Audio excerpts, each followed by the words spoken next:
Bienvenue dans votre émission Le Carême chrétien. Aujourd'hui, notre thème porte sur la pénitence. Alors, frère Martin, qu'est-ce que la pénitence? La pénitence est une vertu qui incline à détester le mal, à prendre la ferme résolution de l'éviter et à réparer. Elle est l'extrême expression de l'amour, l'amour réparateur et compensateur.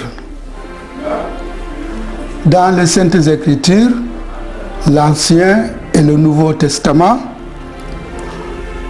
on nous invite à faire pénitence. À faire pénitence. Revenez à moi de tout votre cœur, dit le Seigneur. Revenez à moi dans le jeûne. Déchirez vos cœurs et non pas vos vêtements.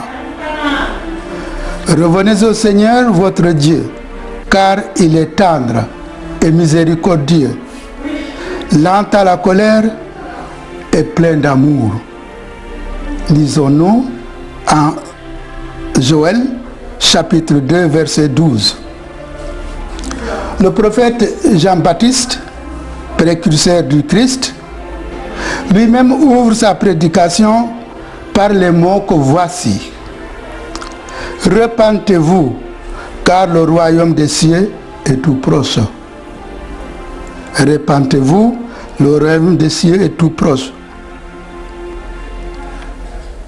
Notre Seigneur Jésus lui-même nous dira, faites pénitence ou vous périrez tous.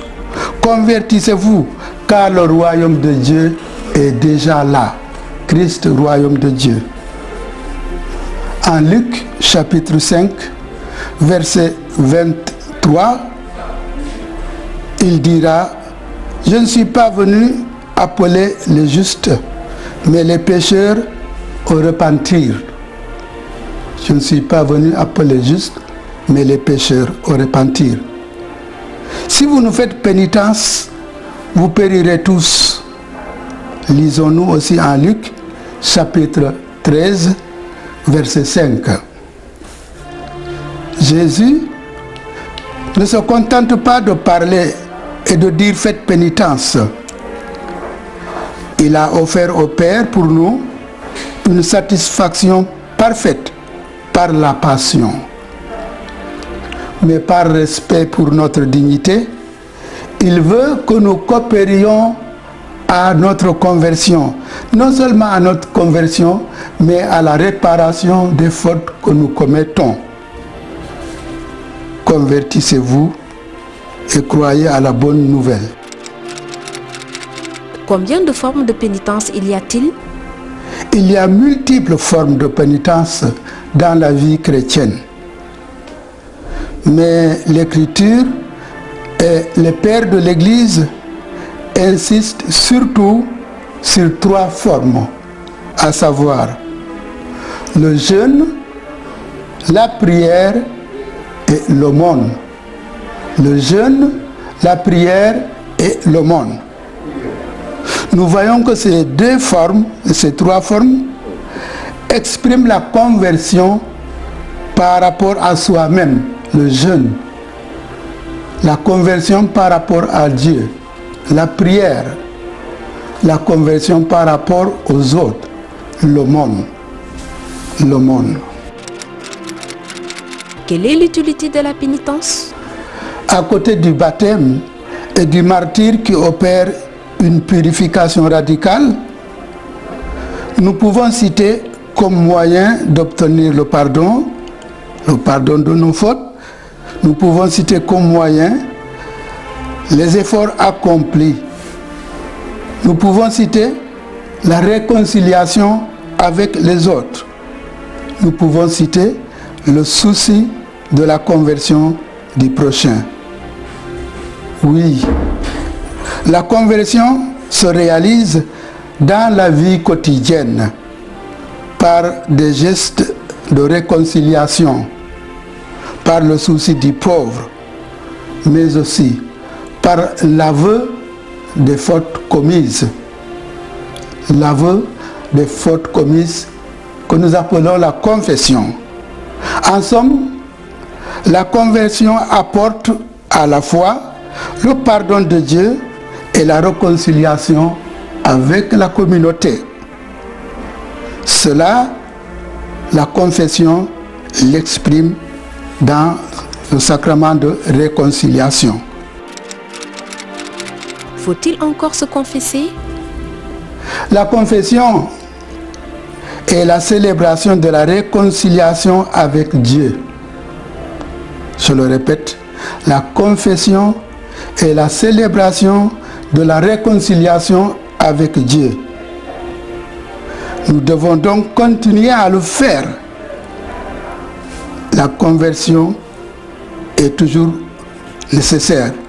La confession est une source de progrès spirituel.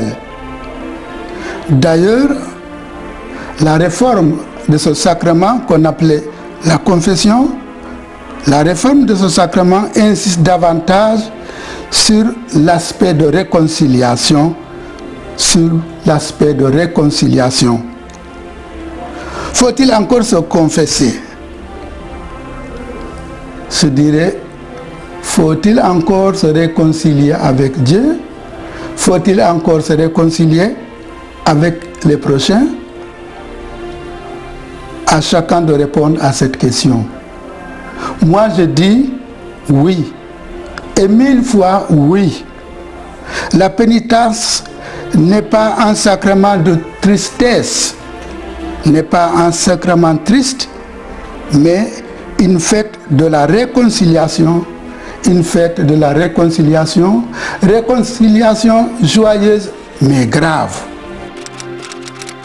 Quel est le message et la prière du jour? Le message: celui qui veut marcher à ma suite, dit Jésus, qu'il se renonce à lui-même, qu'il prenne sa croix chaque jour et qu'il me suive. Luc 9, 23. Chers amis, le renoncement que le Seigneur nous demande, c'est que notre vie soit uniquement conforme à la volonté de Dieu. Il ne suffit pas de se mortifier.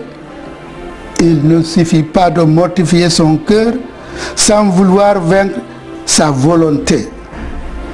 La mortification, ce n'est pas une fin en soi. Elle est un moyen, un entretien, un entraînement à l'amour infini de Dieu, à l'amour du prochain. Bon carême. Merci de nous avoir suivis. À demain.